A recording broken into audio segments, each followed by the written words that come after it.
আসসালামু আলাইকুম সম্মানিত দেশবাসী। কি পরিবর্তন থাকছে গণভোটের হা ভোটে? চলুন আমরা এক নজরে দেখিনি।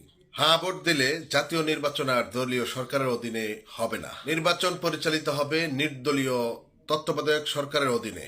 তত্ত্বাবধায়ক সরকার থাকবে শুধু নির্বাচন পরিচালনার দায়িত্বে। এতে ভোট হবে আরো নিরপেক্ষ ও গ্রহণযোগ্য। হা ভোট মানি একই ব্যক্তি দলীয় প্রধান ও প্রধানমন্ত্রী হতে পারবে না। দল পরিচালনা আর সরকার পরিচালনা এই দুই দায়িত্ব আলাদা হবে। হা ভোট দিলে একই ব্যক্তি 2 মেয়াদের বেশি প্রধানমন্ত্রী হতে পারবে না। নির্দিষ্ট মেয়াদের পর প্রধানমন্ত্রী পরিবর্তন বাধ্যতামূলক হবে।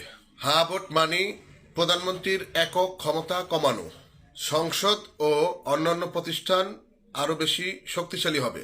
হা ভোট দিলে নির্বাচন কমিশন স্বাধীনভাবে কাজ করতে পারবে। নির্বাচন কমিশনের ওপর সরকারের প্রভাব কমবে। হা ভোট মানে সংসদে বিরোধী দলের বাস্তব ভূমিকা।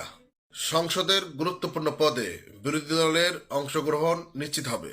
হা ভোট দিলে বিচার বিভাগ রাজনৈতিক প্রভাব মুক্ত হওয়ার সুযোগ পাবে। বিচারক নিয়োগ ও রায়ে স্বাধীনতা বাড়বে।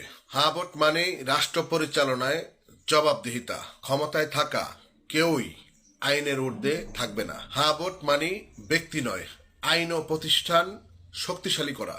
ভোট একটি ভারসাম্যপূর্ণ ও শক্ত গণতন্ত্রের পথে যাওয়ার সুযোগ।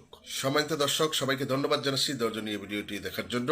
এই ভিডিওটি সবাই সবার মাঝে শেয়ার করে দিবেন যাতে অন্যরা জানতে পারে। ভালো থাকবেন। আসসালামু আলাইকুম।